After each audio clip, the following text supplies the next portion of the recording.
নারায়ণগঞ্জের ফতুল্লায় Argentina Brazil সমর্থকদের মধ্যে দফায় দফায় হামলা, বাড়িঘর ভাঙচুর ও ককটেল বিস্ফোরণের ঘটনা ঘটেছে।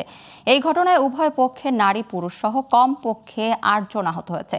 সোমবার রাতে হাজীগঞ্জ এলাকায় এই ঘটনা ঘটে।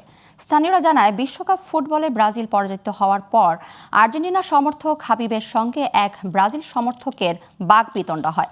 সে সময় আরেক ব্রাজিল সমর্থক অপূর্ব পরিস্থিতি শান্ত করার চেষ্টা করেন। পরে ফাইনালে আর্জেন্টিনা স্পেনের কাছে হেরে গেলে হাবিবকে লক্ষ্য করে কটূক্তি করেন কয়েকজন ব্রাজিল সমর্থক। এই ঘটনাকে কেন্দ্র করে সোমবার রাতে হাবিব সহ ৪০ থেকে ৫০ জন দেশীয় অস্ত্র নিয়ে অপূর্বদের বাড়িতে হামলা চালায়।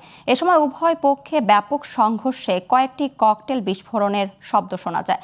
ফতুল্লা মডেল থানার ওসি মোহাম্মদ মাহবুবুর আলম জানান, ঘটনার তদন্ত চলছে।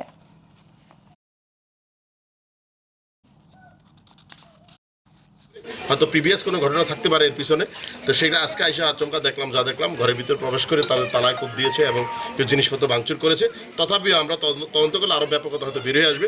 তবে এই ঘটনার সাথে যারাই যেভাবেই সংশ্লিষ্ট থাকবে না কেন, আইন তার নিজস্ব গতিতে চলবে। আর ফারুক সাহেবকে ইতিমধ্যে আমি বলে দিয়েছি, সে থানায় আসবে, এজাহার দেবে, আমরা মামলা নিব। মামলা নিয়ে মামলার ঘটনার সাথে যারা জড়িত আমরা তাদেরকে গ্রেপ্তার করে আইনে সুপারিশ করব।